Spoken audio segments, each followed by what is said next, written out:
इसलिए मायके में आप ननंद बन के ना रहें, अपनी भाभी की सखी बन के रहें।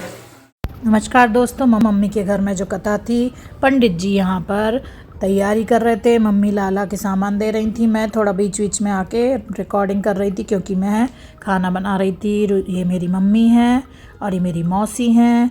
मौसी मम्मी से बड़ी हैं और ये मौसी सुबह आ गई थी और मैं खाना बना रही थी। ये बन रही है खीर, ये रुचि ने खीर चढ़ा दी है कथा के लिए। कथा में खीर ज़रूर बनती है। ये मेरे को बोला है आलू को करने के लिए शुद्ध घी में मैं, और ये मैंने रात में गोभी काट दी थी और काट के पॉलीथिन में रख दी थी। फिर सुबह रुचि ने इसको गर्म पानी में से बॉईल करके निकाला और थोड़े से तेल में डीप फ्राई कर लिया।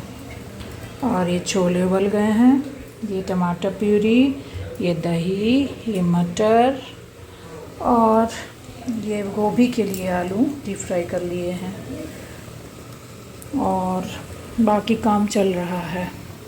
तो हेलो दोस्तों, अत्र कुशलम तत्रास्तु। आप सोच रहे होंगे मैं ये क्या बोल रही हूँ, तो इसका मतलब है मैं यहाँ पर कुशलता से हूँ और आशा करती हूँ आप भी वहाँ पर कुशलता से होंगे।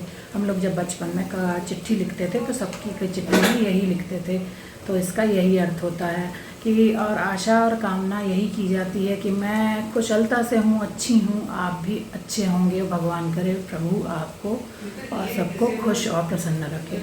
तो मैं मम्मी के यहाँ हूँ।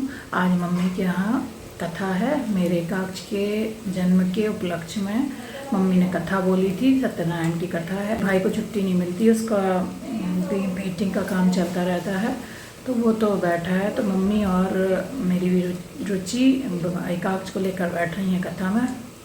खाना की तैयारी हो रही है, सभी लोगों को खाने पर बुलाया है। तो और वैसे भी किसी भी बड़े प्रोग्राम में खाना तो होता ही है और भगवान को बिना लहसुन प्याज का भोग लगता है किसी भी पूजा पाठ में, तो बस वही खाना बन रहा है। तो सुबह से मैं अपने एकाक्ष की ड्यूटी कर रही थी, उसको संभाल रही थी। अब वो तैयार होके मम्मी और मौसी के पास है। ये सूखी सब्जी के लिए टमाटर की प्यूरी सेंक रही थी मैं, और यहाँ पर पूजा की शुरुआत हो गई थी। रुचि तैयार होकर आ गई थी। रुचि की गोदी में काक्ष बैठा हुआ था। ये मैं मौसी से इशारे से कह रही थी मौसी इस तरफ देखो। मौसी पूजा देख रही थी बड़े ध्यान से। फिर मौसी ने इस तरफ देखा और अच्छे से बैठ के फ़ोटो अपनी लेने के लिए तैयार हो गई थी। और मैं बीच बीच में आकर रिकॉर्डिंग करती जा रही थी और खाना भी बना रही थी।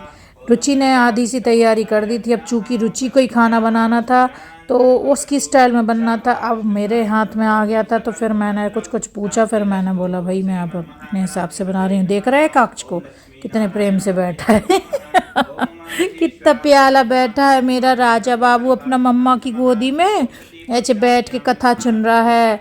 मेरा भाई कथा में नहीं बैठ पाया, पर ये मेरा राजा बाबू कथा में बैठ के अच्छे से कथा सुन रहा है। दूध पीकर अच्छे से बैठ गया है।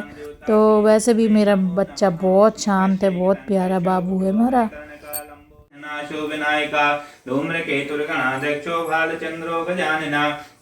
मैंने बना ली है आलू गोभी मटर की सूखी सब्जी। अब मैं डाल रही हूँ इसमें ढेर सारा साफ किया हुआ धुला और कटा हरा धनिया।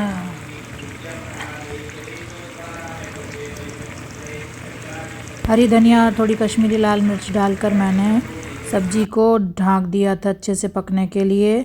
और यहाँ पर खीर हो रही थी, पर ऐसा लग रहा था जैसे चावल कम है। गोभी अच्छे से पकी नहीं थी तो अभी चढ़ी है। यहाँ मैं छोले के लिए टमाटर फ्राई कर दिए हैं।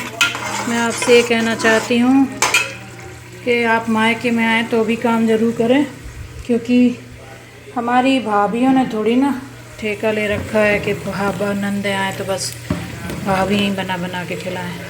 आपको मैं एक बात बताऊं, मैं मम्मी जब थी ना अकेली तब नहीं करती थी, अब करने लगी हूँ। क्योंकि जब भाभी आ जाती है तो आपको मदद ज़रूर करना चाहिए, क्योंकि तभी आपका प्रेम व्यवहार बना रहता है।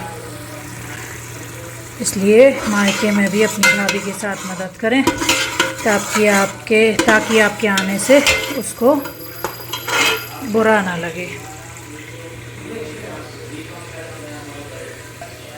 क्यों मम्मी माँ का तो ठीक है, पर भाभी के साथ मदद जरूर करना चाहिए। देखिए छोटा बच्चा है, सुबह से मैं उसको संभाल रही थी, वो काम कर रही थी। उसने पूरी सब्जियों की तैयारी कर दी। पंडित जी बोले आपकी बहू को ही बिठाओ, आप भी बैठो बच्चे को लेके, क्योंकि भाई नौकरी कर रहा है। तो वो बैठ गई पूजा में। अब जब वो बैठ गई है तो खाना कौन बनाएगा? तो मैं बना रही हूँ। वो वैसे भी मैं बनाती, पर वो कह रही थी दीदी मैं बनाऊँगी, तो मैंने कहा ठीक है। इसलिए मायके में आप ननद बन के ना रहें, अपनी भाभी की सखी बन के रहें। मायके में भी करें, ससुराल में तो हम सभी करते हैं। एकाक्ष यहाँ पर खेल रहे हैं मेरे बेटू। कन्हैया खेल रहे हैं। ओ कौन ने चैन दी? दादी की चैन से खेल रहा। गाला का राजा ने देखा कि धंधा नष्ट हो गया। तब राजा ने मनोविचार किया कि सत्यनारायण भगवान के प्रसाद से यह मेरी दुर्दशा हुई। मैं निश्चित है क्योंकि प्रभु में इतनी तकलीफ है। देख ली। हम जानी गर्भधाम त्वं जासि गर्भधाम। ओम गं गणपतये स्वाहा। ओम अम्बे अंबिके अम्बालिके नमः। नयति कश्यनो सस्य सुखः शुभद्रिकां काम्बीलवासिनम्बिकाय स्वाहा।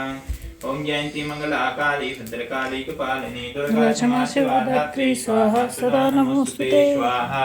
ओम शरणागति नारगतो परित्राण पारायणी सर्वस्यार्ति हरे देवी नारायणी नमोस्तुते स्वाहा।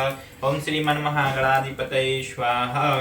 ओम लक्ष्मी नारायणाभ्यां स्वाहा। ओम उमा महेश्वराभ्यां स्वाहा। ओम वाणी हिरण्यगर्भाभ्यां स्वाहा।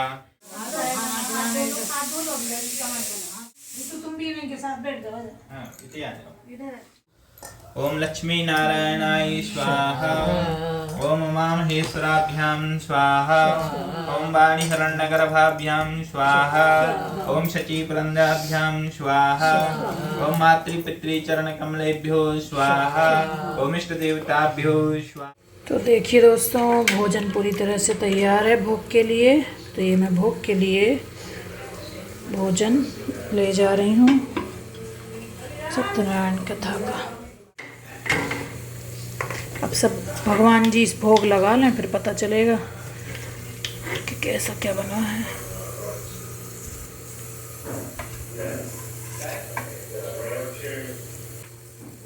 ये लगा दी थी मैंने थाली भोग के लिए, और अब मैं पंडित जी के पास लेकर जा रही हूँ ताकि इसका भोग लग जाए। अभी जल्दी जल्दी में जैसे भी हुआ है मैंने बना के दे दिया।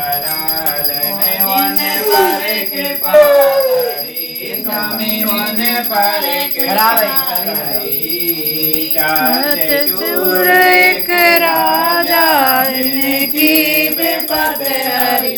ओम जय रमणा मनोरथ पायो। श्रद्धा तज दीनी स्वामी श्रद्धा तज दीनी। सो फल भोग्यो प्रभु जी फिर स्तुति कीनी। ओम जय लक्ष्मी रमणा। भाव भक्ति के कारण चन चन रूप धरो। स्वामी चन चन रूप धरो। सदा धारण कीने जय हरो। ओम जय लक्ष्मी रमणा। वाले संग राजा बन में भक्ति करी। स्वामी मन में भक्ति करी। मन वांछित फल पायो। दीन दयाल हरि। ओम जय लक्ष्मी मेवा। स्वामी कदली फल मेवा। धूप दीप तुलसी सतमेवा। ओम जय लक्ष्मी रमणा। नारायण स्वामी आरती जो कोई जन गावे।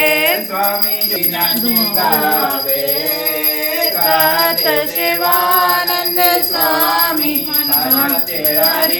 हरि स्वामी मनवांचित फल पावे। मेरी मौसी की बड़ी बहू यानी मेरी बड़ी भाभी आ गई थी, तो एकाक्ष उन्हीं के पास था। तो यहाँ क्योंकि धुआं बहुत हो रहा था। कथा में कौन कौन भोजन पर आया वो अगले ब्लॉग में देखिए।